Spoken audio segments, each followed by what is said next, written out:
Goeiemôre gemeente. Môre. Ons wil vir julle so 'n bietjie terugvoer gee van kerkraadsbesluite wat ons nou moes neem. Met vlak 3 waarin ons nou inbeweeg, het ons nou so 'n bietjie meer vryheid gekry, maar dit skep vir ons eintlik nogal 'n hele klomp probleme. So daarom wil ons sommer net vir julle so 'n bietjie terugvoer gee daaroor.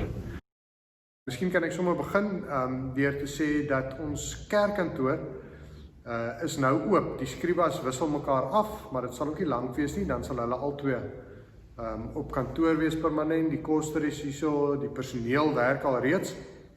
So jy is welkom om kerkkantoor toe te kom. Alhoewel ons nou maar net 'n bietjie gaan moet afstand hou. Die traliehekke maak dit nou vir ons bietjie makliker om die afstand te behou.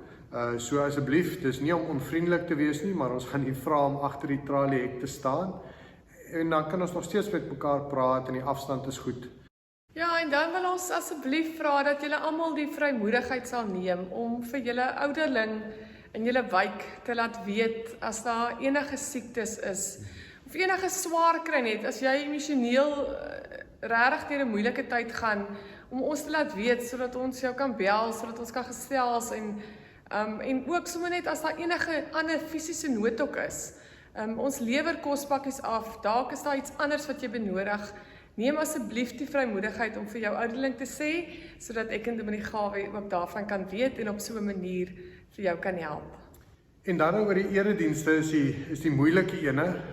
Die staat het ons nou toegelaat om eredienste te hou, waar daar 50 mense is. Maar nou wil ek jy net so 'n bietjie vertel van die praktiese probleme waarmee ons sit. Die eerste is dan nou natuurlik dat as mense erediens toe kom, dan moet jy 'n masker hê en jy moet die masker ophou wat beide jou neus en jou mond toemaak. Jy moet, as jy by die deur kom, moet jou koors gemeet word. Dan moet jou naam opskryf, jou koors moet by dit opgeskryf word. Jy kan in die kerkgebou inkom, maar jy moet 2 meter van mekaar af sit. En dan seker een van die grootste probleme, behalwe vir die feit dat ons nie regtig weet hoe ons dit gaan beperk tot 50 mense nie, is dat die kerkgebou skoon gemaak moet word. En dan moet jy nou nie dink, dit is net waar elkeen gesit het nie.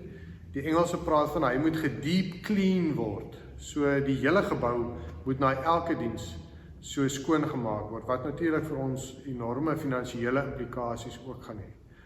So daarom het ons as kerkraad gesê, dat ons op hierdie stadium voortgaan soos wat ons voortgaan.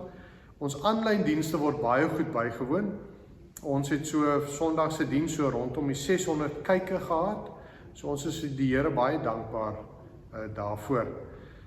Ons gaan aan soos wat ons nou op hierdie stadium aangaan. As die regulasies weer verander, dan sal ons weer 'n plan maak. So die kort en die lank is, die geboue bly gesluit in hierdie vlak 3. Ja, gemeente, ek dink dit is ook goed om in hierdie tyd vir jouself die vraag af te vra, wat is kerk wees vir jou? Is kerk wees vir jou om in 'n gebou te kan sit en God te aanbid? Wat dalk een van die goed is, maar kerk wees moet ons onthou, dat die kerk was nog nooit toe nie. Die kerk is nog steeds oop, want ons as Christene, jy daar by jou huis, by die skool, waar, by jou werk, oral is ons kerk. En een van my vriende het so mooi geskryf, die volgende, kerk kan gebeur op 'n stoep, op 'n plaas, op 'n skerm, maar meestal nie net daar nie. Kerk wat buite die skerm gebeur, anderkant Sondag, dit is ook daar waar die oomblikke van hemel op aarde sigbaar raak. Ja, en mens moet ook, en ek en Dominee Lou net gesels daaroor, vir jouself afvra, is ons eers kerk as ons 'n gebou het om in by mekaar te kom? En as ons hierdie definisie gebruik, sou die eerste Christene nie hulle self kerk kon noem nie, want hulle het nie 'n gebou gehad nie, hulle het in huise by mekaar gekom. So asseblief, hierdie tyd moet ons osself nie net rondom die praktiese oorwegings nie, maar ook teologies rondom ons godsdiens vra, wat het ons nodig om kerk te wees? En ons praat so baie predikante ook oor hoe gaan ons dit regkry dat mense nie net Sondag Christene is nie.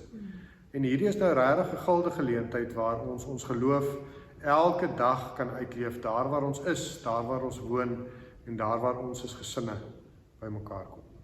Ja, Gawie, ek hoor ook dat baie mense voel dat omdat die kerkdeure nou toe is, die duiwel het nou gewen. En ons sal moet teen dit staan en ons sal moet sorg dat die kerkdeure weer oop is. En dit is so heeltemal 'n verkeerde verstaane van hoe ons dink oor God. Asof hy die kerkdeure wat oop is nodig het om te kan doen wat hy wil doen.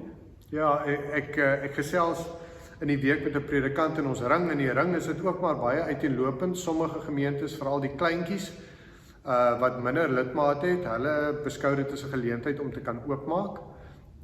Die groter gemeentes dink ek nie gaan oopmaak nie, maar in die week gesels ek met 'n predikant wat sê dis vir hom partykeer so vreemd. Dit voel vir hom jy kan op twee maniere na die wêreld kyk. Die een is om te sê die duiwel is in beheer, die duiwel regeer alles en net so hier en daar kom daar 'n liggie deur as 'n gelowige bid of as 'n gelowige twee gelowiges bymekaar kom. Hy sê of jy kan daarna kyk soos wat ons in Openbaring gesien het, dat God alreeds gewen het, dat hy die oorwinning behaal het. Die wêreld is vol lig en die duiwel probeer so bietjie donker insmokkel iewers. Maar dat die lig bly, selfs al bly die kerkgebou, ja, die gebou se deure is toe, maar die kerk se deure is nog die hele tyd oop. Ja. So ek en die Gawie wil sommer graag saam met julle bid. Ons wil bid vir ons gemeente, ons wil sommer net saam nou 'n gebed doen. Liewe Here Jesus, baie dankie dat ons weet U is in beheer en ons weet U het gewen. Here, ons weet dat U is aan die werk. U is aan die werk in baie mense se lewens. U is aan die werk in die wêreld. U is aan die werk hier in Swanedamme en in ons gemeenskap. En Here, ons wil onsself as 'n gemeente, as 'n klomp gelowiges beskikbaar stel.